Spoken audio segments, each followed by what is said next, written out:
Hello and welcome to a new video about alternating current. Last time we talked about, pointer diagrams and so on, and how to represent stuff with complex numbers. Today we want to make a first example. Simple example, we're doing a series circuit of R and L. So we have here a series circuit of a resistor and a coil of R and L. And as it is, at the series circuit, we have a certain voltage and we have a certain current running through. And what is the same in both elements? The same, the combining element, the combining unit is the current. The current is the same in R and is the same in L. And I already said I can select when I do my snapshot of my pointers. And since I'm not my own enemy, I'll say, okay, if I is the combining element, I will use I as starting point. And I want to make it simple for me, so I say the angle of I is 0 currently. So I say the I looks like that. That's I. So my I is the length of I multiplied by aj0. 0 degree, 0 radian. Good. I can do this. I have the freedom. And now the other things I have to construct around my I. So let's have a look at the voltages. Let's start with the simple element, with the R. So my UR equals, here we have our resistance R, multiplied by I. Ohm's law is important, right? Now I'm using this here, so we have R multiplied by I multiplied by aj0, a raised by the power of j0. So we are ending up in UR multiplied by aj0 with an UR equals R times I. So also my UR has an angle of 0, so my UR is going in this direction. How long? Depends on R. Big R, long, smaller, short. The length of UR is R times I. Okay? And when I select here, I don't know, a certain how many volts per centimeter or how many ampere per centimeter, I can draw the lines in my diagram. This was UR. This was simple, right? Let's have a look at UL. This equals, and we said we have always this term j omega, which comes from derivation L times I. This was our situation here. If here is J, somewhere here is J. How long is J?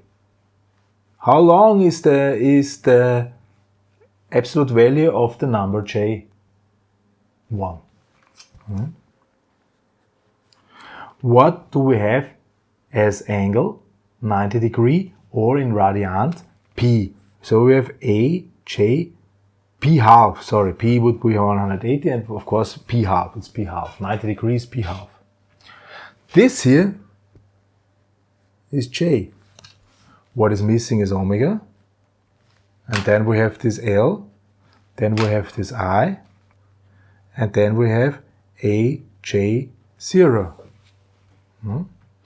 So, making a multiplication of all this, we end up where we say, okay, we have here an omega, we have 1, I skipped the 1, L, we have an I, then we have an A, J, P half, and then plus 0.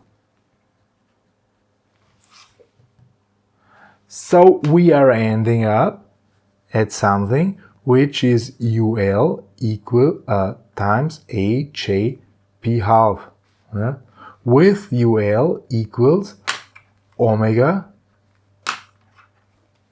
L I. So we have now an angle of P half, so my UL will go up here. Here's my UL. P half, 90-degree angle. This is how this looks like. What is now U? U, loop rule, U minus UL minus UR is 0. So U equals UR plus UL. Let's draw this here. We have here UR, sorry. We have here UR. We have here UL. And the sum of both is U. Here's my U pointer.